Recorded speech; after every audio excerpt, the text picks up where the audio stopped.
अस्सलाम वालेकुम दोस्तों, मैं हूं असलम आलम और आप देख रहे हैं गल्फ एक्सपर्ट। दोस्तों, इस वीडियो में कतर की फ़्लाइट के बारे में जो लेटेस्ट अपडेट है वो चीज़ आप लोगों के साथ में शेयर करने वाला हूं। तो चलिए इस वीडियो को हम कंटिन्यू करते हैं। यहाँ पर आप लोगों को एक वीडियो चलती हुई नज़र आ रही होगी जो कि हमद इंटरनेशनल एयरपोर्ट की तरफ से शेयर की गई है।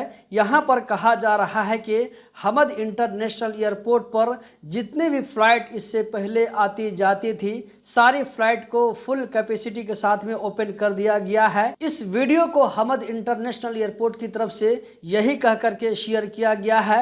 अब मैं आप लोगों को हमद इंटरनेशनल एयरपोर्ट का जो ऑफिशियल वेबसाइट है वहां पर लेकर जाना चाहूंगा।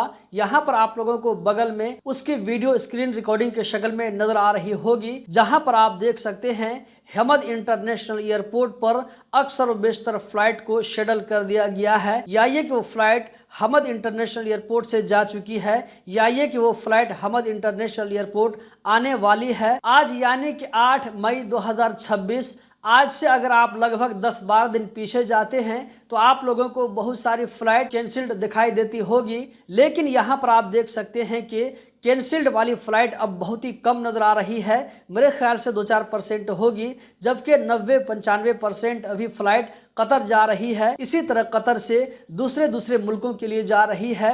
तो इस वीडियो के अंदर मैं यही कहना चाहूँगा कि कतर के अंदर में फ़्लाइट फुल कैपेसिटी के साथ में पहले की तरह ओपन हो चुकी है। उम्मीद करते हैं कि यही हालात बरकरार रहेंगे, लेकिन मिडिल ईस्ट के हालात अभी तक ठीक नहीं हुए हैं। कभी भी वहां पर जंग भड़क सकती है। दुआ करते हैं कि ऐसा दोबारा न हो। 28 फरवरी 2026 को जब ईरान पर इसराइल और अमेरिका की जानिब से हमला किया गया तो उस हमला की जानिब से पूरी दुनिया के लोग परेशान हैं और अभी भी परेशान हैं। परेशानी की वजह क्या है, किसने हमले में पहल किया, आप लोगों को मालूम है। दुआ करते हैं कि हालात किसी तरह ठीक ठाक हो जाए ताकि लोग फिर से पहले की तरह नॉर्मल तरीके से जी सके। अगर आप लोगों को ये वीडियो पसंद आई तो लाइक करके आगे ज़रूर शेयर करें।